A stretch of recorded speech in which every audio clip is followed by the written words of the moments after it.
Es la mañana en el continente americano. Cuando atardece en Europa y cae la noche en Asia. Así despierta el continente americano y transcurre el día y la noche en el resto del mundo. La mañana. Para todos nuestros televidentes queridos de la mañana NTN 24, el canal de las Américas, un buen día en el último del 2019. Bienvenidos todos.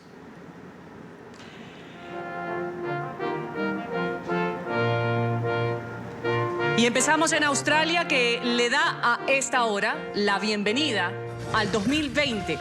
Son las 12 de la noche en punto en Australia. Imágenes en vivo del espectáculo de este show de fuegos artificiales en la bahía de Sydney. Como es tradición, ciudadanos y turistas disfrutan de este evento frente al icónico edificio La Ópera, el puente de Harbour. Las autoridades calculan que al menos 1 millón de personas se congregan en este sitio para disfrutar de este espectáculo. Va a tener una duración, este show, de 12 minutos. Varios sectores, como sabemos, la situación que se vive en Australia, habían pedido a las autoridades de la ciudad que cancelaran este show por la ola de incendios que azota al país desde hace 2 meses y que deja ya 12 muertos y millonarias pérdidas. Sin embargo, pues las autoridades dijeron que esto era una tradición que no había que perder, pese a las circunstancias, que no es que eran indolentes ante lo que se vivía pues con estos incendios forestales, pero que había que recibir de buena manera y, como ha sido tradición durante muchos años, el 2020. Esto sucede a esta hora en Australia.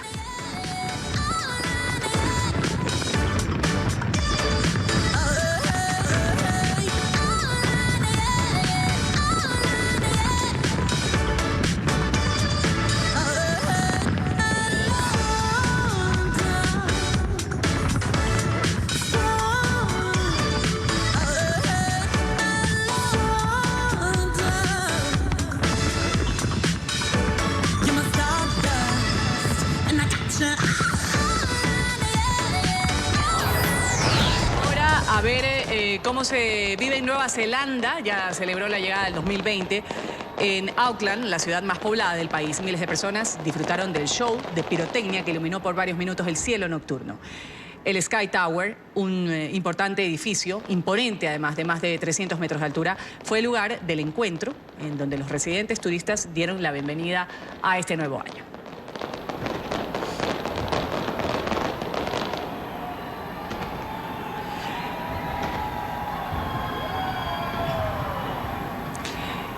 Mientras tanto, en 3 horas, la capital de China va a recibir oficialmente este nuevo año, el 2020.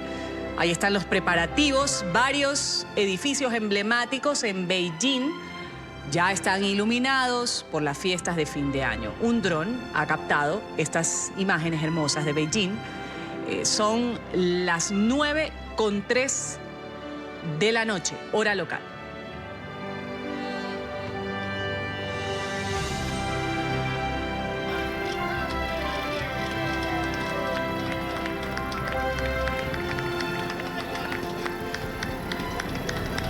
Mientras tanto, esto sucedía anoche en el Times Square. Como sabemos, es tradicional el deceso de la bola de cristal. Muchos turistas se agolpan al sitio del Times Square para dar la bienvenida al 2020. Ayer hubo un ensayo, pues hicieron el conteo de que ya venía el 2020. Esta bola descendió, tiene aproximadamente 3.000 cristales y luces LED. Ahí la vemos ensayando lo que va a ser esta noche, en donde se espera la llegada de muchas personas, alrededor de 1 millón de personas de diferentes partes del mundo que se van a dar cita en el Times Square en Nueva York, en Estados Unidos.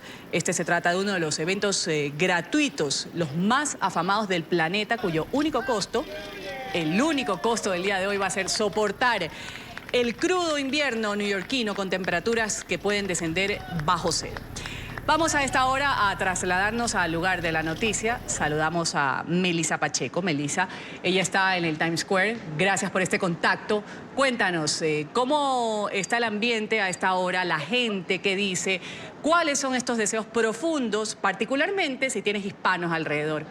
Convérsanos un poco, Melissa. Adelante. Muy buenos días para ti, Ruth, y para todos los televidentes que desde muy temprano están conectados con la mañana de NTN 24. Esta es la situación de hoy. Me encuentro en pleno corazón de la ciudad.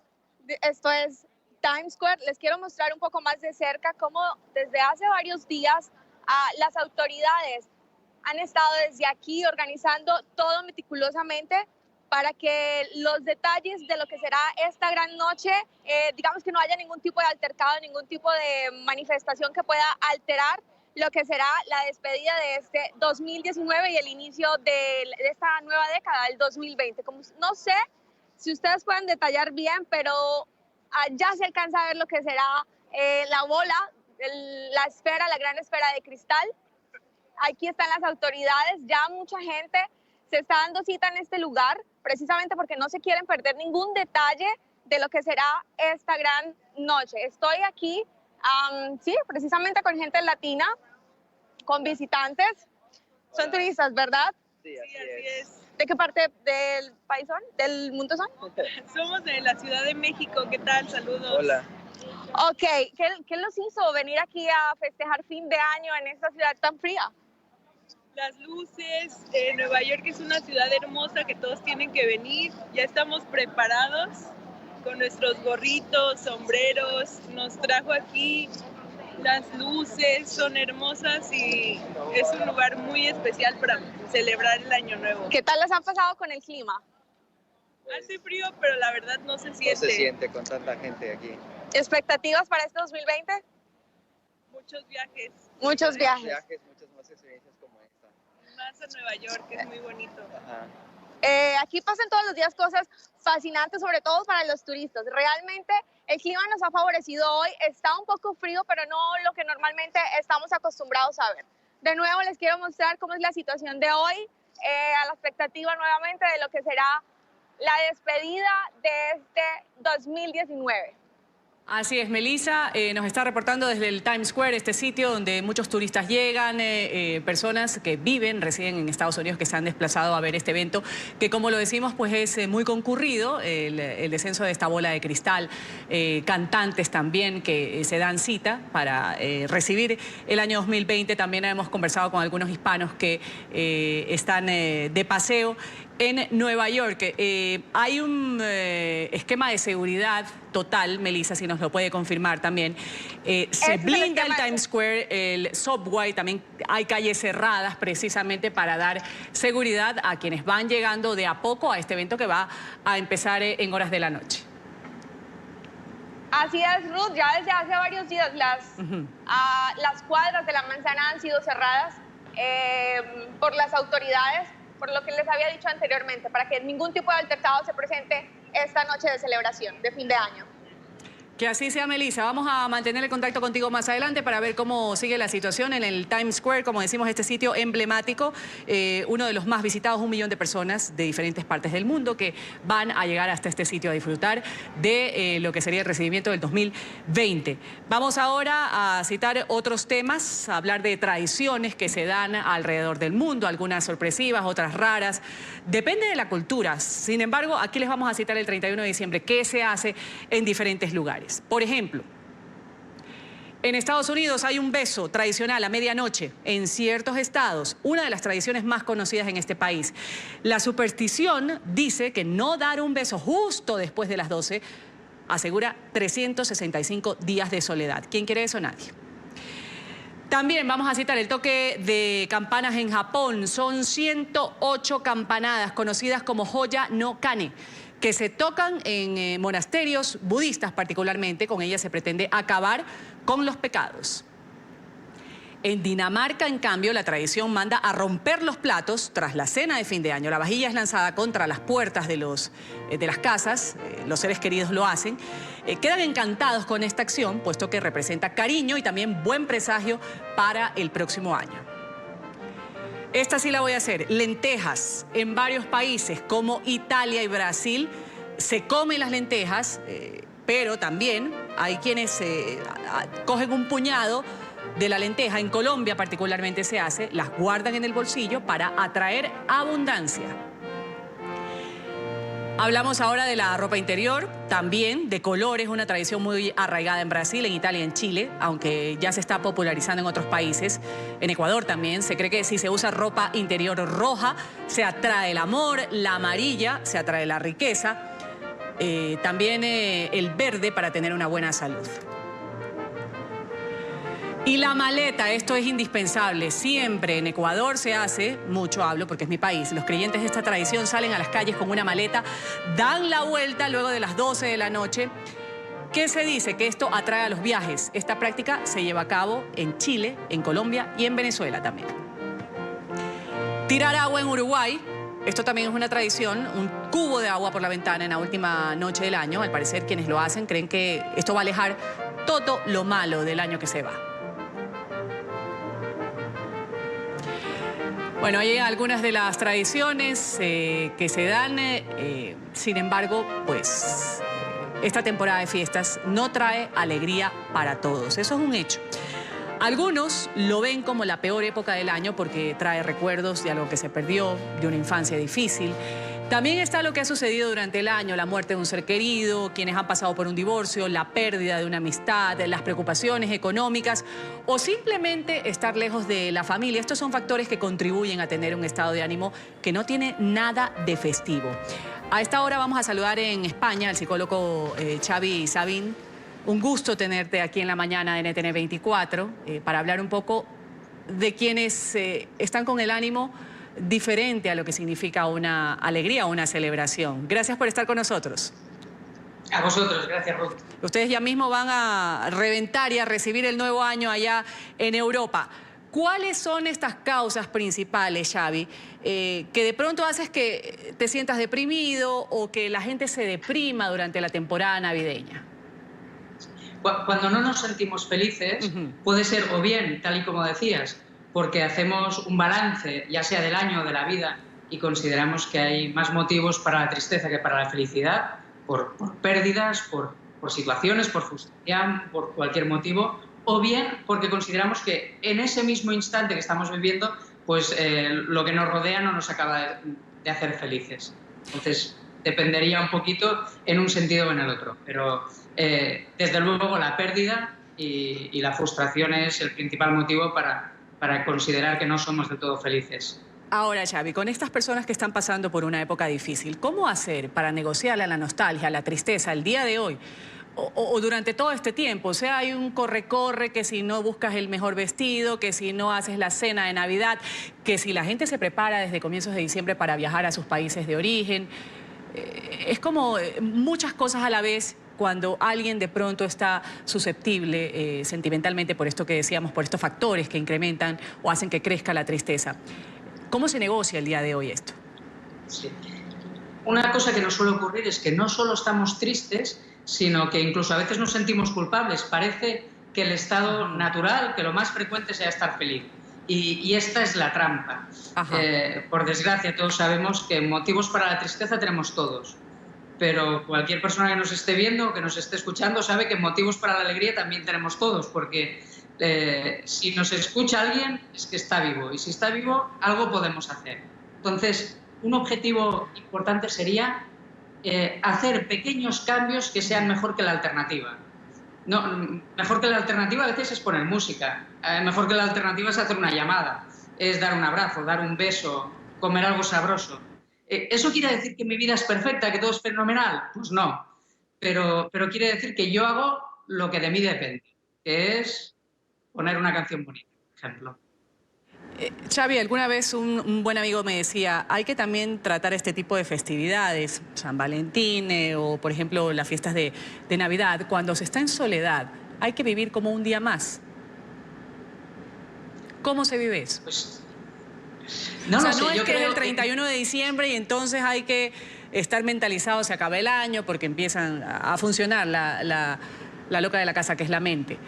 ¿Cómo se vive como un día más? Yo creo que sí que podríamos intentar hacer de este un día especial. O sea, si yo hago lo posible por hacer ver que el día 31 es un día más, mi cabeza no estará de acuerdo y de vez en cuando me recordará que no acaba de salir bien. Si estoy en un hospital, evidentemente que es un día más, pero a lo mejor puedo disfrutar de la compañía, o a lo mejor este día alguien me puede traer de extraperlo un bombón, o a lo mejor puedo poner música, o puedo hacer cualquier pequeña cosita. A lo mejor este día, oye, pues voy a dedicar un ratito más a peinarme, o me voy a poner un jersey, una camiseta que me guste. Lo que he de procurar es no abandonarme esa emoción, no dar por sentado que no hay nada que yo no pueda hacer para mejorar un poquito este día. Y sobre todo, a poquito que pueda disfrutar de compañía, hacer lo posible por mejorar el día al otro también. Que eso es lo que al final a la mayoría de personas nos hace felices. La gente somos buenas. Y si este 31 yo puedo hacer por acompañar a otro, casi seguro que será un buen 31.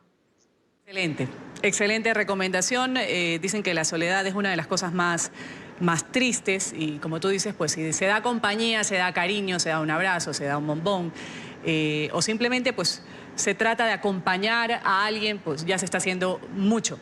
A recibir bien en este 2020, felicidades allá en España. Nosotros vamos a continuar con el programa agradeciéndote, Xavi, por todos estos consejos y estas recomendaciones para despedir bien y comenzar mejor el 2020. Encantado siempre y que tengáis una entrada de año fabulosa. Hasta luego, Ruth. Chao. Pasamos ahora a hablar de las noticias, lo que ha sucedido en Bolivia, este conflicto que hay con España. Crece la tensión diplomática de Bolivia con España y con México también. En las últimas horas el gobierno español respondió, como sabemos, a la expulsión de 3 de sus diplomáticos, declaró personas non gratas a 3 representantes del gobierno boliviano en su país. La Moncloa señaló que el ultimátum del gobierno interino boliviano fue un acto hostil. México, ¿qué ha dicho? Ha pedido a su embajadora regresar al país tras la decisión de la administración de Yanín Áñez. España y México respondieron a la decisión de Bolivia de expulsar del país a personal diplomático acreditado en territorio boliviano. El gobierno de Pedro Sánchez calificó la determinación de hostil e invocó el principio de reciprocidad. España ha decidido a su vez declarar persona non grata a 3 miembros del personal diplomático y consular boliviano acreditado en nuestro país. Se trata del encargado de negocios y los agregados militares y de policía del gobierno boliviano. La Moncloa agregó que rechaza cualquier insinuación sobre algún tipo de injerencia en asuntos internos de Bolivia. Para España, cualquier afirmación en ese sentido constituye una calumnia dirigida a dañar nuestras relaciones bilaterales con falsas teorías conspiratorias. Por su parte, el gobierno de Andrés Manuel López Obrador pidió a su embajadora volver al país tras el ultimátum boliviano. El gobierno de México confirma que el actuar de nuestra embajadora, quien ingresó al Servicio Exterior Mexicano en 1982 y ha obtenido condecoraciones de naciones como Dinamarca y Países Bajos, siempre cumplió con los principios de política exterior consagrados en la Constitución Política de los Estados Unidos Mexicanos y en el derecho internacional, por lo que considera que esta decisión es de carácter político. Y es que en horas de la mañana de este lunes el gobierno interino de Bolivia había declarado personas non gratas a diplomáticos españoles y a la embajadora de México. Bolivia, señores, ya no es colonia de nadie. La democracia recuperada por los bolivianos después de 14 años de dictadura se respeta. El gobierno constitucional de Bolivia se respeta. La expulsión se da en respuesta al intento de diplomáticos españoles, algunos de ellos encapuchados, de entrar a la residencia de la Embajada de México en Bolivia el pasado viernes. El gobierno interino señaló que se trató de un intento de sacar de la sede diplomática a exfuncionarios del gobierno de Evo Morales que se encuentran allí en calidad de asilados. ¿Cuál ha sido la respuesta de México en las últimas horas? Ha dicho que no tiene la intención de romper relaciones diplomáticas con Bolivia. Ha hablado la ministra de Gobernación mexicana, Olga Sánchez, tras la decisión del gobierno interino de Yanín Áñez de sacar a la embajadora en La Paz, a María Teresa Mercado. Ha garantizado también México el normal funcionamiento de la misión diplomática de los bolivianos. Seguiremos trabajando dentro de la embajada. Habrá, obviamente, personas encargadas de negocios en la embajada de allá de Bolivia, y lo que se le está sugiriendo muy respetuosamente a la embajadora, María Teresa, es que regrese a México para su propia seguridad y su propia comodidad personal.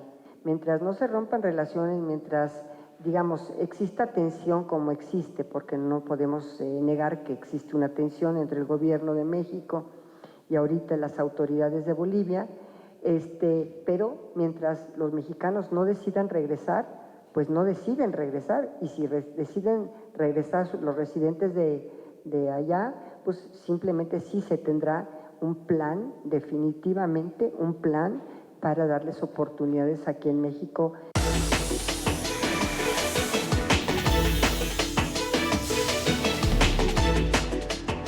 ¿Qué es noticia en Estados Unidos? Una mega iglesia cristiana en un suburbio de Miami, liderada por un pastor que es conocido por hablar en lenguas, también por realizar milagros. En el escenario va a acoger en los próximos días a el presidente Donald Trump de cara a las elecciones del 2020, un esfuerzo que hace para conquistar esta comunidad cristiana.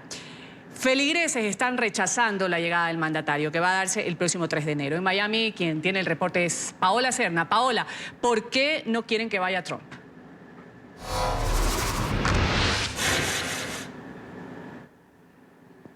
Hola, ¿qué tal? Muy buenos días. Pues bien, la semana pasada, después de que una reconocida publicación evangélica criticara al presidente Trump y anunciara que es importante que lo saquen del poder, el presidente Trump y sus asesores planearon de inmediato un gran evento con los evangélicos. Este evento se llevará a cabo justamente aquí en el condado Miami-Dade, en la mega iglesia de El Rey Jesús, ubicada en el área de West Kendall.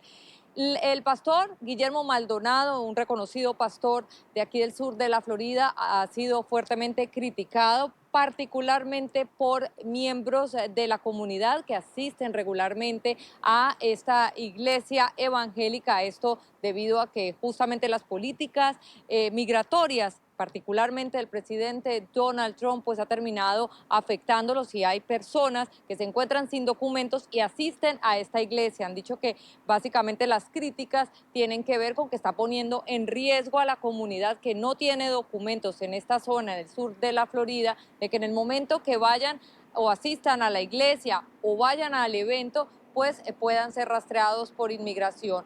El pastor Maldonado se ha defendido, ha dicho que jamás pondría en riesgo a sus feligreses y que pueden estar tranquilos de que no va a ocurrir nada si asisten a la iglesia durante estos días o durante el día del evento, pues que no van a haber problemas en materia migratoria ni van a ser detenidos. Esto dijo el pastor Maldonado a el Nuevo Herald, al Herald, aquí el diario del sur de la Florida. Sin embargo, hay por supuesto preocupación, ya que desde este pasado domingo algunas personas han dicho que ya el servicio secreto se encuentra en la iglesia y que incluso han hecho que muchos abran sus paquetes y sus bolsas para revisarlo. Esto prácticamente a una semana de que el presidente se presente. El evento será este próximo viernes aquí en la ciudad de Miami. También asistirán alrededor de 70 pastores evangélicos al evento denominado Evangélicos por Trump aquí en el sur de la Florida. Es por ahora la información desde Miami. Paola Serna para NTN 24. Paola, muchas gracias por ese reporte desde Florida. Buen año para Paola Serna. Vamos ahora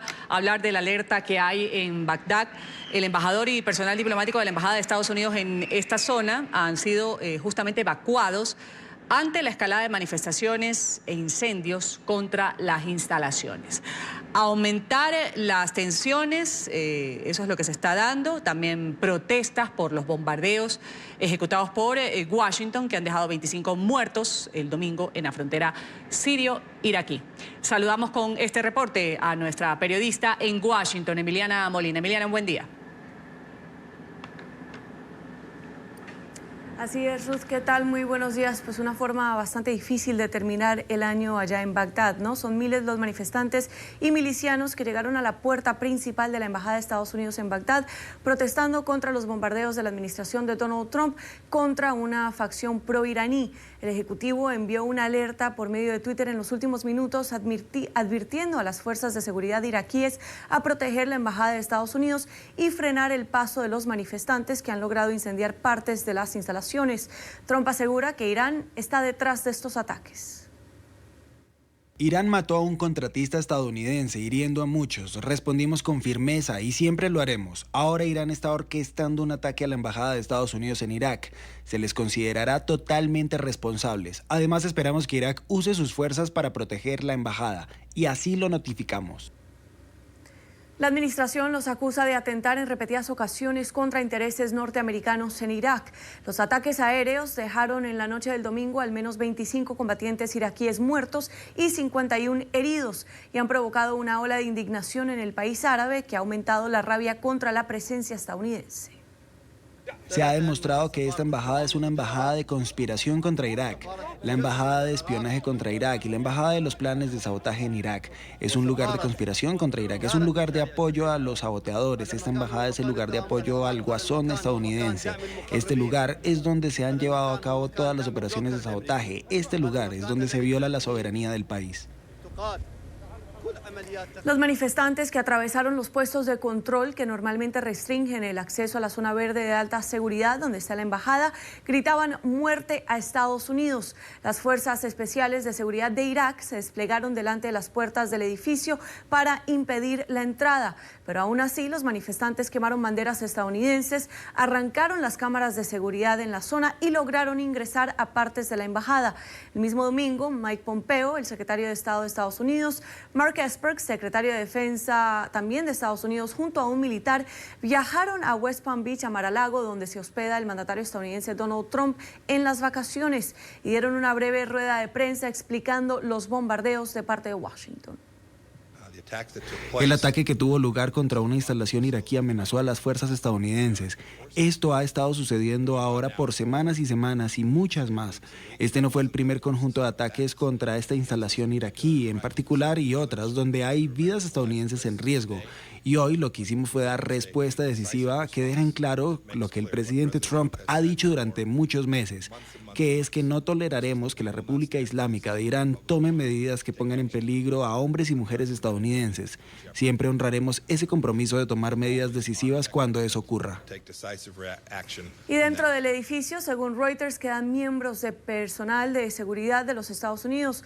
Los manifestantes van vestidos con el uniforme de combatientes de las Fuerzas de Movilización Popular, una coalición de paramilitares dominada por facciones chiitas pro-iraníes, a la que pertenecen también a las brigadas de Hezbollah, la facción atacada en los bombardeos estadounidenses del pasado domingo. Los bombardeos que Washington ordenó en represalia por la muerte la semana pasada de un contratista estadounidense en un ataque con cohetes contra una base en Irak han aumentado el sentimiento antiestadounidense en esta zona. Esta es toda la información que tenemos en directo desde Washington. Ruth, regreso con ustedes.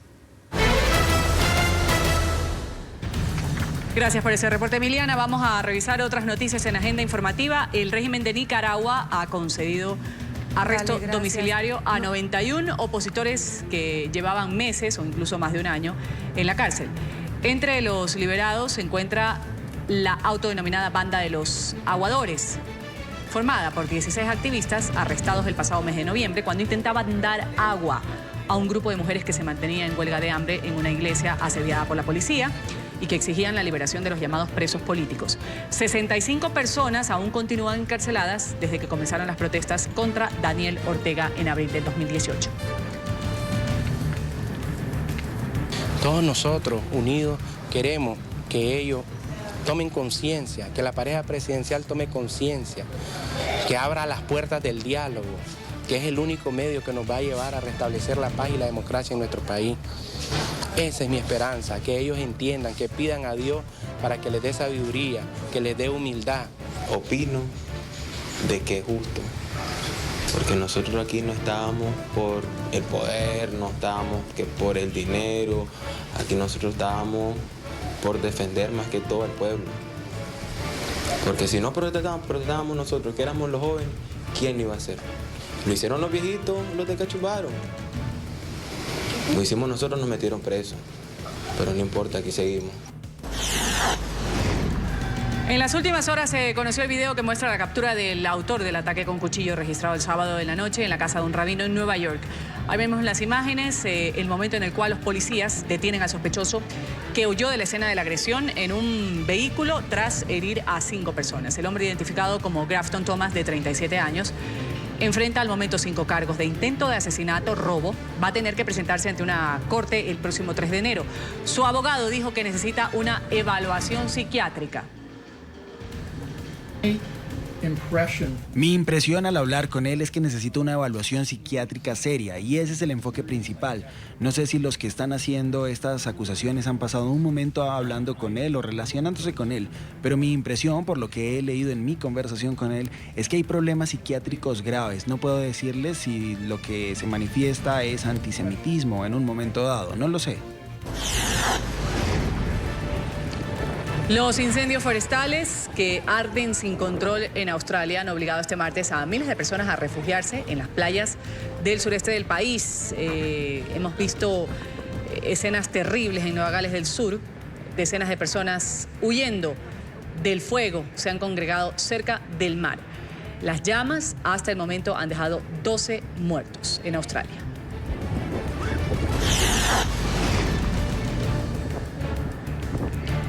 Turistas y residentes también buscan refugio en pequeños y grandes botes después de que las sirenas de emergencia sonaran alertando sobre la proximidad de las llamas. Un frente de fuego se acercó peligrosamente a la ciudad costera de Mayakota, lo que hizo que decenas de personas se desplazaran al paseo marítimo, abordaran estas embarcaciones. Mientras tanto, las autoridades en Australia han reportado que en las últimas horas 3 personas han muerto por la ola de incendios. Además, 4 están desaparecidas. Según los bomberos, se reportan centenares de incendios en esta última jornada, en el último día del 2019. La atención se centra principalmente en las costas surorientales, en la costa suroriental del país, debido a las altas temperaturas, los fuertes vientos también y el avance de las llamas hacia la costa. Estos incendios, particularmente en East Gippsland durante la noche y a lo largo de todo el día de ayer, crearon sus propias condiciones. Así de feroces, así de activos eran esos incendios. Ha habido pérdidas muy significativas en términos de propiedades, ganados, cercas. No estaremos en condiciones de confirmar esos detalles por algún tiempo, pero los equipos que están evaluando ese impacto están en el terreno ahora mismo, haciendo ese importante trabajo. Hay varias personas que siguen desaparecidas, 4 de ellas, y por supuesto tememos por su seguridad, pero no podemos confirmar su paradero. Tan pronto como podamos aportarles más información, entonces por supuesto lo haremos.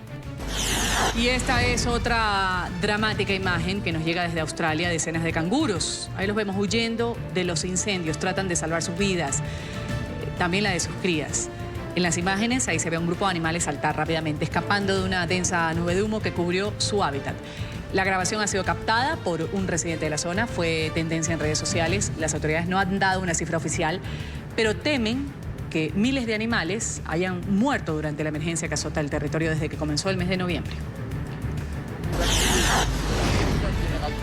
El expresidente ejecutivo de Renault y Nissan ha huido de Japón y ha llegado a Líbano. Según versiones de prensa, el exmagnate Carlos Ghosn utilizó una identidad falsa para salir de territorio japonés, donde tenía detención domiciliaria por presunta malversación financiera. Desde Beirut envió un comunicado donde asegura que escapó de la que calificó injusticia japonesa y negó nuevamente los cargos por los que he señalado.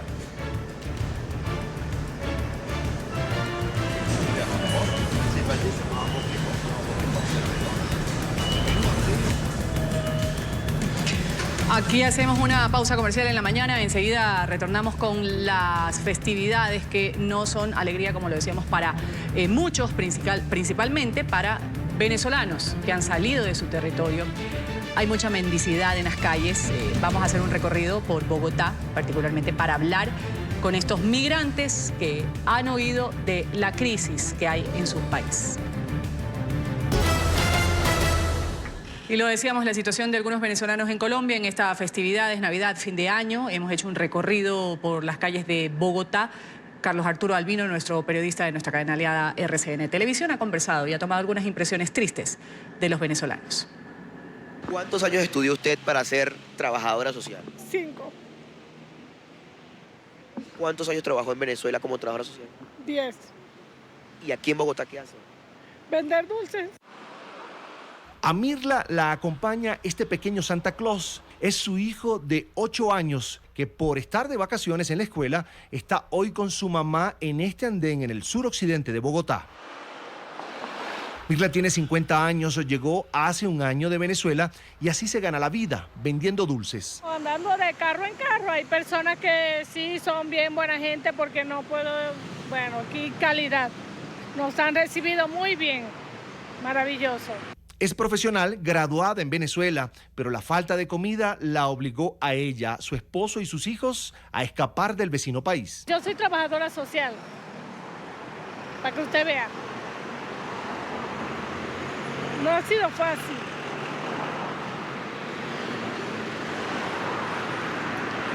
Se ha de tener un buen trabajo allá, casa, carro. No es fácil. Para ellos no hay fechas especiales desde que salieron de Venezuela. Deben 600.000 pesos de un mes de arriendo y deben rebuscarse además el pan de cada día. La vergüenza de estar aquí vendiendo dulce en un semáforo, teniendo una profesión. Sus padres se quedaron en el estado Zulia, a quienes se recuerda con mucha nostalgia, más en esta temporada navideña. Mi papá está en Venezuela. Mi papá está muy enfermo, tiene las manos así, tiene artritis. ¿Te lo trata de ayudar desde acá? No, no me alcanza. Dice no perder la fe en que la situación de ella y su familia mejorará. Aprovecha las cámaras para enviar un mensaje a todos los venezolanos migrantes. Un país tan bonito, tan rico, con playas, ríos, montañas.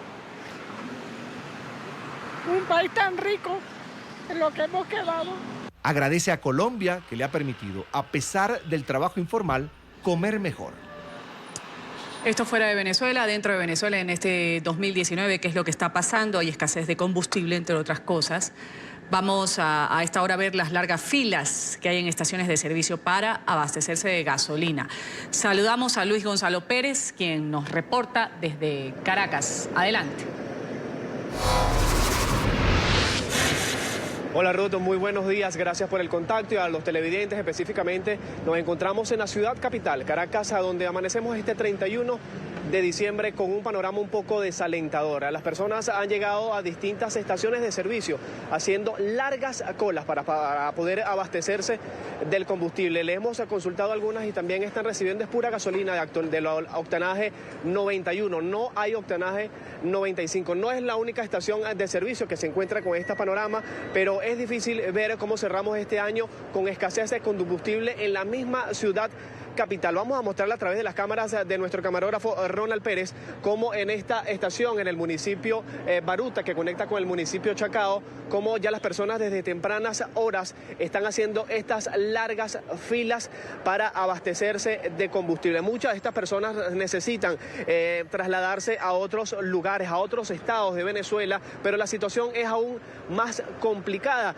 Conversando con algunos ciudadanos nos indican que pasan hasta más de 2 horas en estas colas para poder llegar de combustible y hacen rutas de distintas estaciones. Nos dicen que pueden pasar de 3 a 4 estaciones de servicio hasta poder llegar al lugar. Fuera, en otros estados de Venezuela, repito, la situación es más complicada. Hay colas que superan las 24 horas para poder llenar el combustible en estas estaciones de servicio. Ahorita vamos a tratar de comunicarnos con algunos de los ciudadanos que nos cuenten un poco cómo son estas largas colas. Muy buenos días, estamos haciendo un trabajo sobre la escasez de combustible. ¿Cómo ha visto estas colas? ¿Son muy largas, algo súper corto? No, corto, he visto colas normales, o sea, más o menos, sí se consiguen colas, pero no, una cosa así. ¿Cuánto tiempo, cuántos carros puede ver en una cola? No, 20 carros, 30.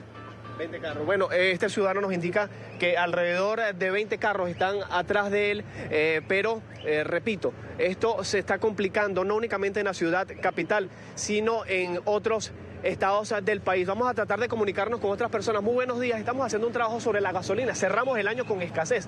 ¿Cómo ha visto la situación en la capital venezolana? Bueno, buenos días, bien complicada, sobre todo para conseguir gasolina de 95.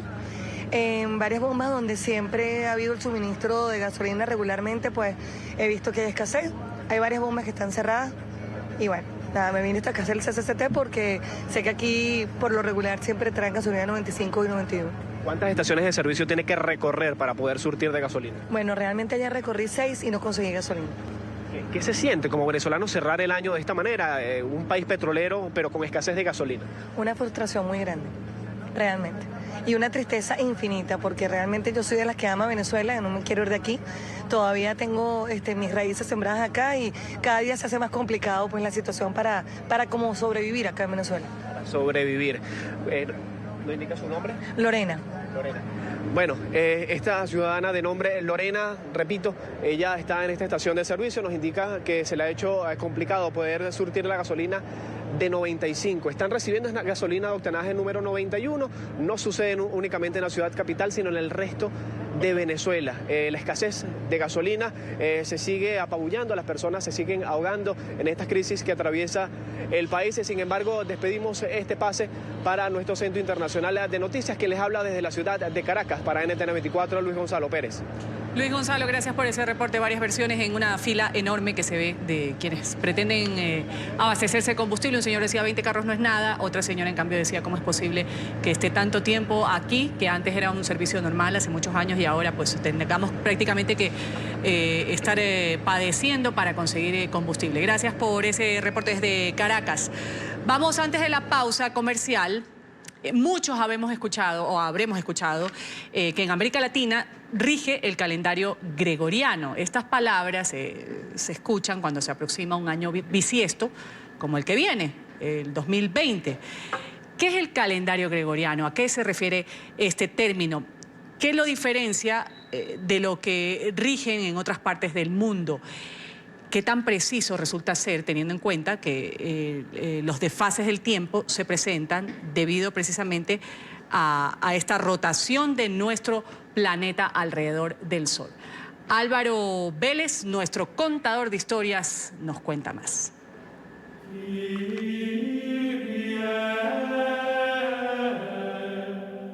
2020, año bisiesto comenzado en miércoles en el calendario gregoriano. Así como el persa, el islámico o el iraní, el calendario etíope, indio o judío, el gregoriano es el que nos rige a los americanos, a los europeos y se dice hoy que a casi todo el mundo. Relata la historia que somos lo que somos en el mundo occidental gracias al calendario gregoriano y no al juliano, que fue por el que nos regimos hasta 1582. Juliano en honor a Julio César, político y militar romano del siglo I a.C. Gregoriano, en honor al Papa Gregorio XIII, célebre por su inconformidad frente a que la celebración de la Pascua no estaba correspondiendo con la respectiva estación del año. El Papa Gregorio en el siglo XVI tomó la decisión de hacer una reforma al calendario, eliminando completamente 10 días del calendario vigente, ya los desaparecieron, para volverse a acomodar a la fecha correcta del equinoccio de primavera, el 21 de marzo.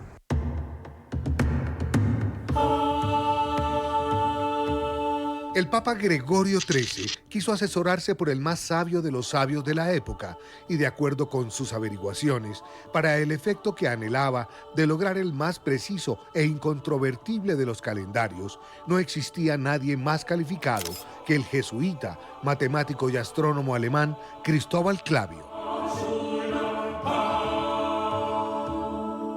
Realmente es muy bueno este calendario, tanto así que la Unión Astronómica Internacional, con su oficina que está regulando y midiendo la velocidad de la Tierra cuando rota y cuando traslada alrededor de nuestro Sol, se hacen ajustes de pequeñas centésimas de segundo. Nunca sobrepasan, digámoslo así, un minuto ni nada por el estilo. Y ellos se realizan cada vez que se evidencia que hay una pequeña descoordinación. A veces se realizan a mitad de año, a veces a final de año. Resulta que además del movimiento diurno de 24 horas y del anual, la Tierra gira como un trompo en un ciclo muy largo de 26.000 años. Es en esa rotación cuando se produce un leve desplazamiento de la posición del Sol en determinadas fechas, más o menos de 1 grado cada 74 años. Esto se tradujo en que los calendarios venían desfasándose frente a fechas muy precisas, y una de las más importantes era el equinoccio de primavera. Y eclesiásticamente también podemos hablar que era muy importante la época de la natividad, el nacimiento del niño, la época de mirar el solsticio, la época del equinoccio, esas épocas que para los países nórdicos tenían la mayor duración del día, cuando el sol se veía más alto sobre su horizonte. Para ellos eran muy importantes esas fiestas y tenían que coordinarse y no se estaban dando con el calendario juliano. Se menciona que dentro de unos cuantos siglos el calendario va a estar otra vez desfasado y va seguramente a tener que hacerse otra corrección. Repítase el sexto día antes del primer día del mes de marzo. Esto es lo que quiere decir la expresión del latín año bisiesto, día extra que el calendario gregoriano colocó al final del mes de febrero como día 29. El 2020 es un año bisiesto, se le agregó un día a febrero, no es un año bisiesto como cualquier otro y no tiene ninguna connotación negativa, años bisiestos, eso porque hay en la imaginación popular hay cosas ahí alrededor de los bisiestos, pero no tiene nada que preocuparse.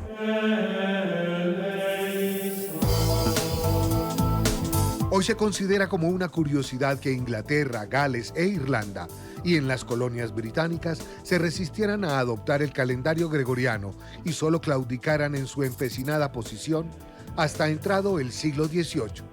Se negaron con terquedad a estar en consonancia con aquel papa. Rusia, por su parte, lo adoptó tan solo hasta después de la Revolución de Octubre de 1917 y Grecia hasta 1923.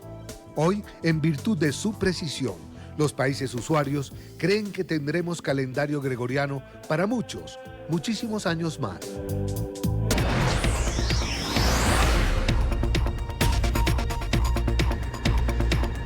Y en NTN 24 seguimos con el resumen de lo que ha sucedido durante el 2019, lo que se ha dado mes a mes. Revisamos el mes de noviembre. Bolivia vivió momentos de violencia e incertidumbre tras las elecciones presidenciales que dieron como vencedor absoluto a Evo Morales. 3 intensas semanas de protestas, la pérdida del apoyo de las fuerzas militares y las denuncias de fraude electoral motivaron a Evo Morales a presentar su renuncia. La polarización es latente en el país, hoy gobernado por una presidenta interina.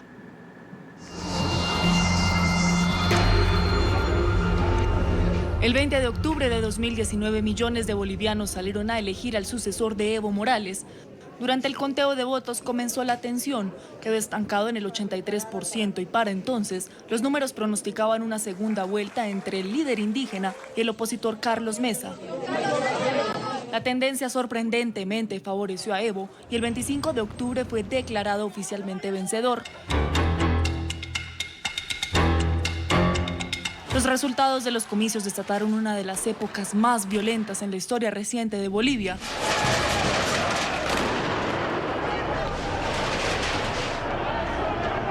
Fueron 3 semanas de choques entre manifestantes y la policía. Al menos 34 personas murieron. Ante las múltiples denuncias de fraude, la Organización de Estados Americanos realizó una auditoría preliminar que señaló irregularidades. Horas después de conocerse el informe, Morales anunció la convocatoria a nuevas elecciones.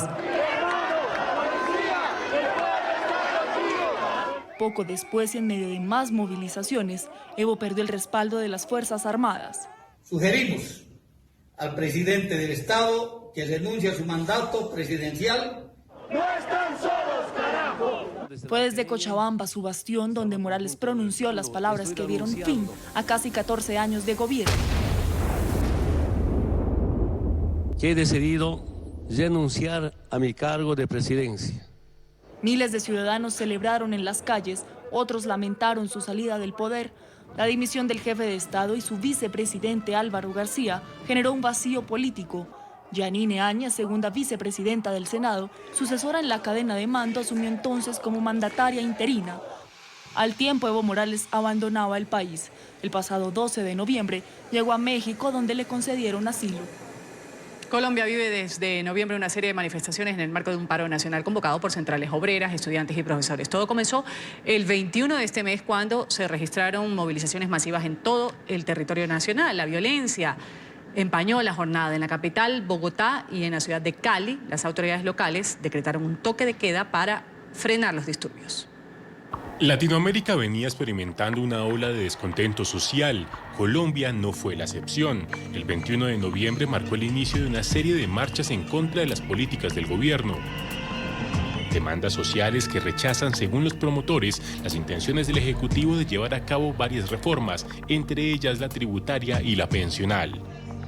Muchos han apelado a falsedades, a mentiras, para tratar de generar sentimientos de agravio en la sociedad.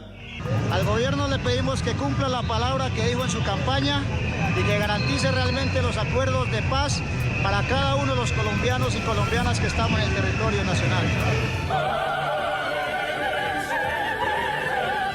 Las jornadas han sido en su gran mayoría pacíficas y marcadas por las manifestaciones culturales. Pero algunos actos vandálicos han tratado de empañar las movilizaciones. Los hechos de violencia llevaron a declarar el toque de queda en ciudades como Cali y Bogotá.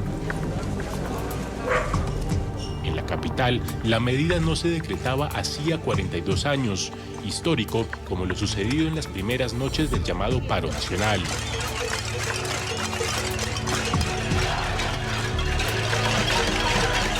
El sonido de las cacerolas se hizo escuchar en apoyo a las demandas en las calles, así como el rechazo a los violentos. Hoy hablaron los colombianos.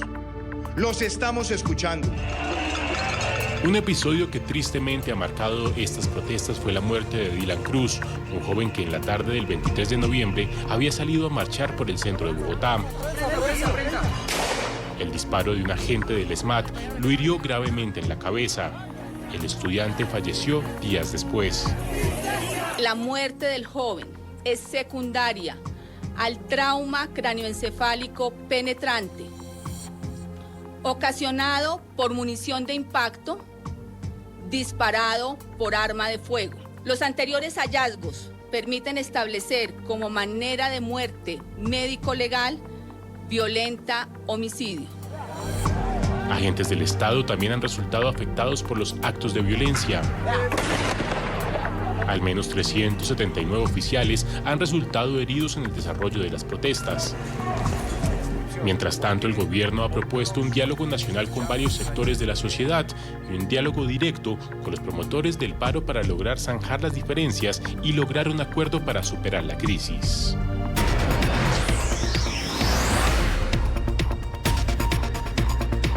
El 9 de diciembre fue un día trágico para Chile. La desaparición del Hércules C-130 de la Fuerza Aérea se convirtió en el centro de la atención. La aeronave iba rumbo a la Antártida y llevaba a bordo 38 personas.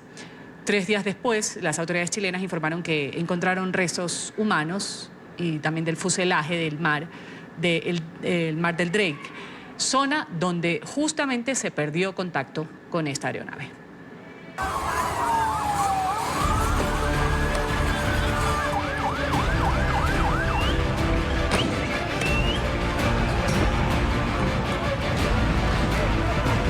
En medio de una inédita ola de manifestaciones en contra del gobierno de Sebastián Piñera, Chile volvió a estremecerse.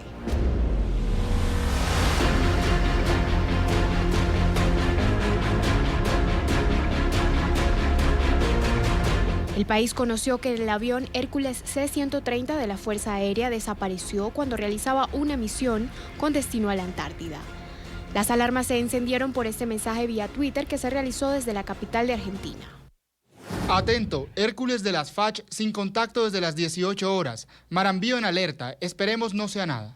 En rueda de prensa, las autoridades confirmaron lo que se temía. Al día de hoy, y como informó la Fuerza Aérea a nivel central, tenemos un C-130 desaparecido en este momento. 7 horas después de la primera búsqueda, se declara como siniestrado el avión. La Fuerza Aérea de Chile informa que el avión C-130 Hércules transcurría más de 7 horas desde que se perdiera el contacto radial, ha sido declarada como siniestrada. En la aeronave viajaban 38 personas, de las cuales 17 eran tripulantes y 21 pasajeros. Tenían como objetivo revisar un oleoducto flotante de abastecimientos de combustible de la estación antártica Frei Montalva. Se conoció que el avión despegó desde Santiago de Chile. Después llegó a Punta Arenas. Posteriormente envió un reporte desde Cabo de Hornos y su última señal de contacto fue desde el Paso Drake. Las autoridades dieron inicio a una búsqueda sin precedentes. No habrá ninguna limitación en lo que vamos a realizar para lograr saber qué ocurrió. Si Dios quiere, sabemos lo complejo y difícil, lograr ubicar el C-130 y, si Dios también lo quiere, algún sobreviviente en condiciones muy adversas. El equipo lo conformaban 5 buques chilenos y 4 internacionales, 3 satélites y 15 aeronaves de la FAC. Brasil, Uruguay y Argentina se unieron a las labores. Casi 48 horas después de ser reportada la desaparición, fueron hallados restos humanos y de fuselaje. Las autoridades dijeron que era prácticamente imposible que hubiera sobrevivientes. Se han hallado restos de seres humanos, los que es muy probable sean parte de quienes viajaban en el avión C-130 siniestrado. Y donde los peritajes forenses posteriores permitirán establecer su identificación. Por su parte, la condición de los restos encontrados del avión hacen prácticamente imposible que existan sobrevivientes a este accidente aéreo. Pese a estas declaraciones, los familiares de los pasajeros mantenían la esperanza de encontrar algo que les ayudara a recordar a sus seres queridos. Su fe sigue intacta. Era muy buen hijo. No habría días que no venía a vernos, todos los días me venía a ver, todas las tardes me venía a ver. Y ese día pasó en la tarde, vino contento, me abrazaba, como si no lo iba a ver más, pero mi hijito. El Paso Drake es considerada una de las zonas marítimas más complicadas y peligrosas del mundo. En este lugar las olas alcanzan una altura de hasta 10 metros. Expertos aseguran que es difícil navegarlas y que posiblemente nunca se sepa lo que sucedió. Yo creo que va a durar años. Y puede que dure años y la conclusión sea indeterminada. No todos los accidentes de aviación se sabe finalmente cuál es el porqué, digamos. La razón que una persona civil que no es experta puede entender. La dificultad para realizar las investigaciones aumenta con el tiempo. Los restos se esparcen más en la superficie y son arrastrados por las corrientes marinas. El equipo de búsqueda enfrenta un sinnúmero de problemas que deberán ir sorteando en su ardua tarea. Donald Trump se convierte en el tercer presidente de la historia estadounidense en enfrentar un juicio político. La Cámara de Representantes aprobó con los votos demócratas llevar a Trump a un impeachment con los cargos de abuso de poder y obstrucción al Congreso a raíz de un escándalo de presiones a Ucrania para obtener beneficios electorales. Tras un maratónico debate de más de 10 horas, el 18 de diciembre los congresistas votaron a favor de estos dos cargos. La decisión pasa ahora a manos del Senado de mayoría republicana. El 14 de septiembre, medios de comunicación comenzaron a reportar que había una denuncia urgente que podría involucrar al presidente estadounidense Donald Trump. Días antes, un denunciante de la comunidad de inteligencia, cuya identidad aún se desconoce, puso una queja formal acusando a Trump de utilizar su poder para solicitar una interferencia en las elecciones presidenciales del 2020. Estoy liderando los sondeos, así que no tengo idea qué es lo que están haciendo. La única forma de hacerlo es un juicio político, pero deberían tener presión por todo lo que ha hecho Joe Biden. Lo que Joe Biden hizo y su hijo, eso deberían mirar. La denuncia detallaba preocupaciones por la retención de $400 millones en asistencia militar a Ucrania, días antes de que se llevara a cabo la polémica llamada entre Trump y el presidente ucraniano. El 25 de julio, en esa llamada, Trump le pidió al presidente Volodymyr Zelensky que investigara a Joe Biden, su principal rival político, y a su hijo Hunter Biden. El presidente ha admitido haberle preguntado al presidente de Ucrania que tomará acciones para beneficiarlo a él políticamente. El 24 de septiembre, Nancy Pelosi, la líder de la Cámara de Representantes, anunció que el Congreso iniciaría una investigación formal con la posibilidad de llevar a Trump a un juicio político. Por lo tanto, hoy estoy anunciando que la Casa de Representantes está avanzando con una investigación de impeachment. Hunter Biden trabajaba en Burisma Holdings, una empresa ucraniana de petróleo y gas de 2014 a 2019. Trump acusa a Biden, sin evidencia, de utilizar su poder como vicepresidente en ese entonces para despedir a un fiscal ucraniano que investigaba la empresa donde trabajó su hijo.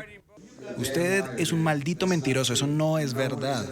Nadie le consta eso, no es verdad, simplemente no es verdad. Usted ha visto algo, solamente está diciendo las cosas que ha visto en televisión. Por cierto, no tenemos nada que ver al respecto. La queja del denunciante ha sido corroborada por transcripciones de la llamada de la Casa Blanca y testigos clave en audiencias públicas.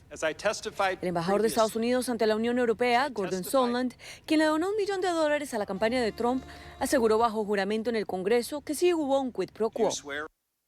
Hubo un quid pro quo, como lo testifiqué anteriormente con relación a la solicitud de la llamada de la Casa Blanca y el encuentro. La respuesta es sí. Fiona Hill, la exdirectora del Consejo de Seguridad Nacional para los Asuntos de Europa y Euroasia, testificó que se enteró muy tarde de que en la administración de Trump habían dos canales diplomáticos, uno regular y el segundo irregular. En el primero se manejaba la política de seguridad nacional de Estados Unidos y en el segundo los intereses domésticos y personales de Trump. Bueno, estaba molesta, por lo que estaba molesta era que no estaba coordinando con nosotros. Me di cuenta que al escuchar lo que dijo que estaba en lo correcto, que no estaba coordinando con nosotros porque no estábamos haciendo lo mismo que él estaba haciendo. Tras casi 3 meses de investigación, audiencias públicas y análisis de evidencia, la Cámara de Representantes votó a favor de destituir a Trump. El juicio político ahora quedará en manos del Senado, de mayoría republicana, donde hay una alta probabilidad de que el Ejecutivo sea exonerado y pueda continuar en su cargo. Y de ser exonerado en el juicio político en el Senado, el líder de la minoría demócrata, Chuck Schumer, en la Cámara Alta, asegura que los senadores le estarían dando al presidente Trump 2 poderes más. El primero, utilizar el gobierno para propósitos personales, y el segundo, el placer de ignorar al Congreso cuando le convenga. Con esta información, regreso a los estudios. Emiliana Molina para NTN 24. Bueno, vamos a culminar así este resumen. Volvemos a las noticias de lo que es la actualidad informativa en este 31 de diciembre del 2019.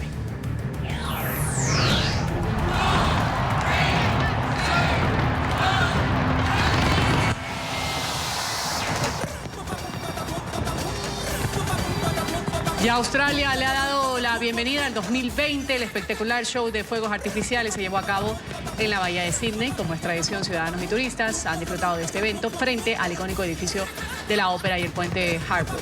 Las autoridades calculan que al menos un millón de personas se congregaron en este sitio para disfrutar del espectáculo.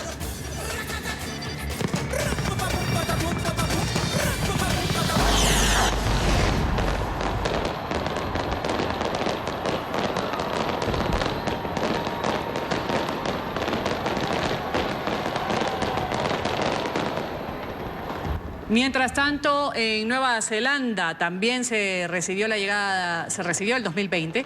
En Auckland, la ciudad más poblada del país, miles de personas disfrutaron de este show de pirotecnia que iluminó varios minutos el cielo nocturno. El Sky Tower, un importante edificio, imponente además de más de 300 metros de altura, fue el lugar de encuentro donde se dio la bienvenida a este nuevo año.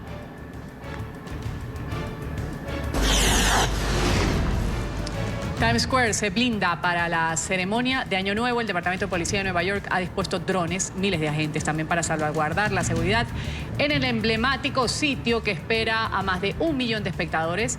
El acceso a Times Square durante la noche de este 31 de diciembre será solo desde la 6ª Avenida o la 8ª Avenida. Las demás calles han sido cerradas. En otras noticias, en las últimas horas se ha conocido el video que muestra la captura del autor del ataque con cuchillo registrado el sábado en la noche en la casa de un rabino en Nueva York. En estas imágenes se aprecia el momento en el cual los policías detienen al sospechoso que huyó de la escena de la agresión en un vehículo tras herir a 5 personas. El hombre, identificado como Grafton Thomas, de 37 años, se enfrenta a 5 cargos de intento de asesinato, robo y tiene que presentarse ante una corte el próximo 3 de enero. Su abogado afirma que necesita evaluación psiquiátrica. Mi impresión al hablar con él es que necesita una evaluación psiquiátrica seria y ese es el enfoque principal. No sé si los que están haciendo estas acusaciones han pasado un momento hablando con él o relacionándose con él, pero mi impresión, por lo que he leído en mi conversación con él, es que hay problemas psiquiátricos graves. No puedo decirles si lo que se manifiesta es antisemitismo en un momento dado, no lo sé. Crece la tensión diplomática de Bolivia con España y México. En las últimas horas el gobierno español respondió a la expulsión de sus diplomáticos, 3 de ellos. Declaró personas no gratas a 3 representantes del gobierno boliviano en su país. La Moncloa ha señalado que el ultimátum del gobierno interino de Bolivia fue un acto hostil. México, por su parte, ha pedido a su embajadora regresar al país tras la decisión de la administración de Yanín Áñez. El régimen de Nicaragua ha concedido arresto domiciliario a 91 opositores que llevaban presos meses o incluso más de un año en la cárcel. Entre los liberados se encuentra la autodenominada Banda de los Aguadores, conformada por 16 activistas arrestados el pasado mes de noviembre, cuando intentaban dar agua, ese fue su delito, a un grupo de mujeres que se mantenían en huelga de hambre en una iglesia asediada por la policía y que exigían la liberación de los denominados presos políticos. 65 personas continúan aún encarceladas desde que comenzaron las protestas contra el régimen de Daniel Ortega en el 2018. Todos nosotros, unidos, queremos que ellos tomen conciencia, que la pareja presidencial tome conciencia, que abra las puertas del diálogo, que es el único medio que nos va a llevar a restablecer la paz y la democracia en nuestro país. Esa es mi esperanza, que ellos entiendan, que pidan a Dios para que les dé sabiduría, que les dé humildad. Opino de que es justo, porque nosotros aquí no estábamos por el poder, no estábamos por el dinero, aquí nosotros estábamos por defender más que todo al pueblo. Porque si no protestábamos nosotros, que éramos los jóvenes, ¿quién iba a hacer? Lo hicieron los viejitos, los de Cachumbarro. Lo hicimos nosotros, nos metieron presos. Pero no importa, aquí seguimos. Los incendios forestales que arden sin control en Australia han obligado este martes a miles de personas a refugiarse en las playas al sureste del país. Escenas que se han visto en Nueva Gales del Sur cuando decenas de personas huyendo del fuego se congregaron cerca al mar. Las llamas han dejado hasta el momento 12 personas muertas.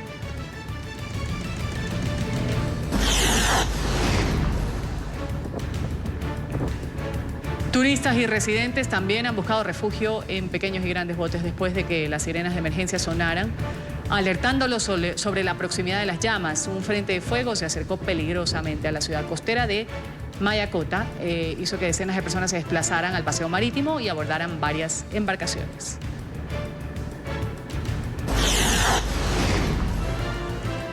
Las autoridades de Australia reportaron que en las últimas horas 3 personas han muerto por la ola de incendios. Además, 4 están desaparecidas. Según los bomberos, se reportan centenares de incendios en esta última jornada del 2019. La atención se centra principalmente en la costa suroriental del país, esto debido a las altas temperaturas, también hay fuertes vientos y el avance de las llamas hacia la costa. Estos incendios, particularmente en East Gippsland durante la noche y a lo largo de todo el día de ayer, crearon sus propias condiciones. Así de feroces, así de activos eran esos incendios. Ha habido pérdidas muy significativas en términos de propiedades, ganados, cercas. No estaremos en condiciones de confirmar esos detalles por algún tiempo, pero los equipos que están evaluando ese impacto están en el terreno ahora mismo, haciendo ese importante trabajo. Hay varias personas que siguen desaparecidas, 4 de ellas, y por supuesto tememos por su seguridad, pero no podemos confirmar su paradero. Tan pronto como podamos aportarles más información, entonces por supuesto lo haremos.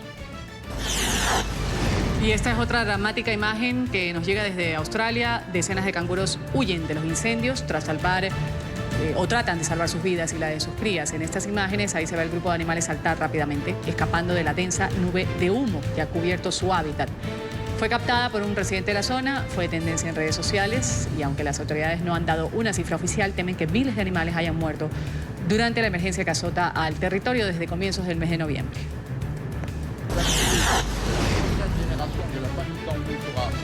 El expresidente ejecutivo de Renault y Nissan ha huido de Japón y ha llegado a Líbano.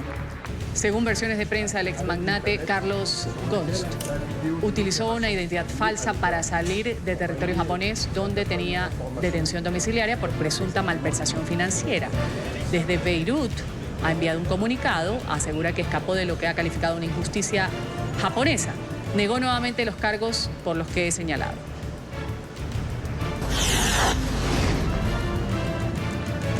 En Indonesia, el volcán Anak Krakatau ha entrado en erupción. El coloso expulsó ceniza y humo. Las autoridades mantienen en estado de alerta en fase 2 de 4.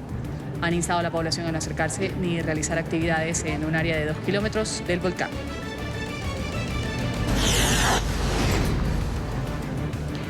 Una efectiva terapia para aliviar el estrés de los viajeros en el aeropuerto de Moscú, en Rusia. Las autoridades han dispuesto un grupo de perros con el objetivo de tranquilizar a aquellas personas que estén un tanto nerviosas antes de embarcar o tomar sus vuelos. Decenas de viajeros se acercaron a estos animales, los han abrazado, los han acariciado, incluso se han fotografiado con ellos. Los cachorros fueron entrenados para brindar un momento agradable a los pasajeros.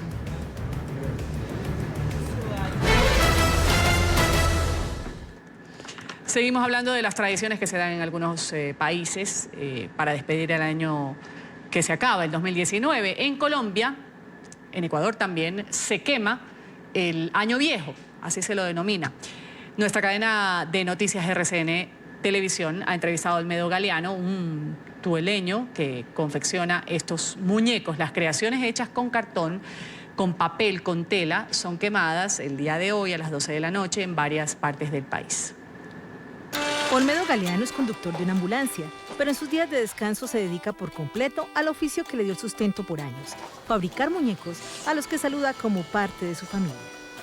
Hola mis muchachos, ¿qué más? ¿Cómo están? Ya casi.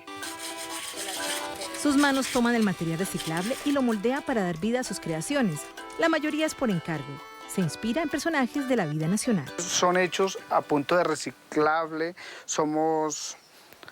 es hecho en papel, en cartón.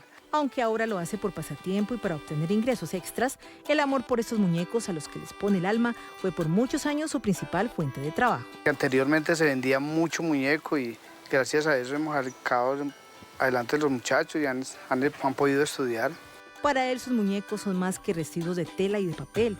A ellos les da vida después de 2 horas de dedicación y esmero. Le da como alegría a uno empezar con, como dice uno, basura y en pocos minutos ya tener un personaje. Sabe que para despedir el año no es necesario hacerlo con pólvora. Insiste en que usarla no solo está pasado de moda, sino que además es extremadamente peligrosa. Un muñeco de estos no necesita meterle pólvora. Es un muñeco que se hace para que los niños lo vean, lo quemen esas malas influencias, lo malo que nos ha pasado en el año. Olmedo Galeano aspira a seguir ostentando el título del papá de los años viejos, a los que viste de pies a cabeza. Estos, a los que llama sus muchachos, ya están listos para el 31 de diciembre. Corte comercial en la mañana y cuando retornemos en nuestra sección de Ciencia, Salud y Tecnología vamos a hablar del salto tecnológico que se espera para el 2020.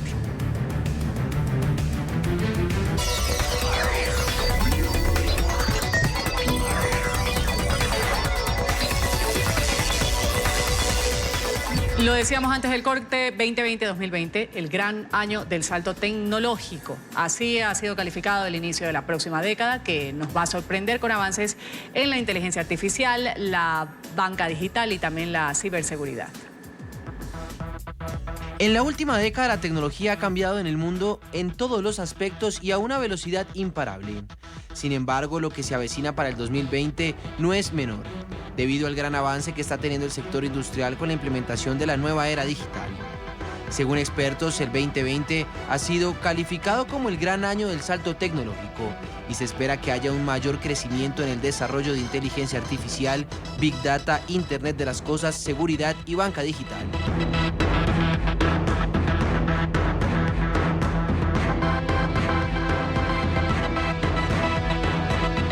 Entre las tendencias más importantes a tener en cuenta para el próximo año, encontramos el arribo del 5G, una conectividad que revolucionará la experiencia de los usuarios por medio de la alta velocidad de conexión que ofrecerá entre múltiples dispositivos.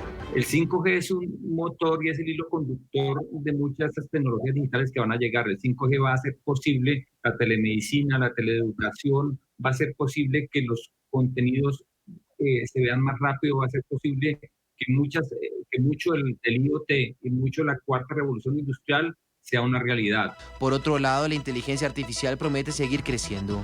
Según Gartner, compañía especializada en consultoría, se estima que al menos 25.000 millones de cosas estarán conectadas entre sí para 2021. La inteligencia artificial en el 2020 tendrá un impacto muy grande porque todo lo que tiene que ver con prospección, con co-creación entre el ser humano y la máquina de espacios más inteligentes para hacer más eficientes nuestra vida como personas y como empleados o como empresarios en temas como mercadeo, en temas como ventas, en temas como distribución, va a ser la realidad del día. La evolución del blockchain también formará parte de esta lista. Según expertos, las ventajas que traería esta modalidad para el 2020 se ubica entre pagos nacionales e internacionales con mayor inmediatez, seguridad y reducción de costos.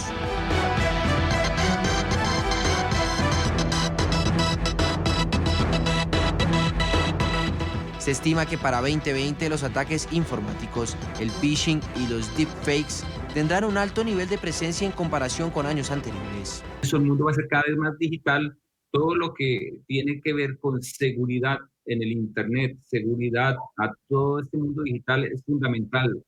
Realmente hoy en día el cibercrimen toma más auge que inclusive el mismo fraude o los mismos delitos físicos o reales.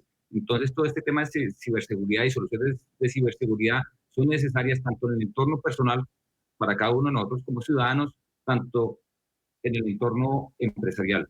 Gracias a los avances tecnológicos que nos ha dejado la última década en las categorías de seguridad, banca digital y el Internet de las cosas, se espera que el 2020 sea un año de los grandes avances que contribuyan al desarrollo de la nueva transformación digital. Bueno, mi Ruth, hasta aquí la información deportiva. Antes, sin desearle usted un feliz año a todos los televidentes que siempre están fieles a nosotros a la mañana de NTN 24, desearles los mejores deseos para el 2020. Así es, un buen deseo. A ustedes me sumo a estas palabras de Manuel. Por supuesto, afirmando este compromiso de seguir informando en el año bisiesto que comienza mañana, miércoles. Lo vamos a despedir el día de hoy. Ojalá sea todo en familia. Gracias a todos por su sintonía cada mañana con el Canal de las Américas. Siga con nuestra buena programación. Ya viene Club de Prensa.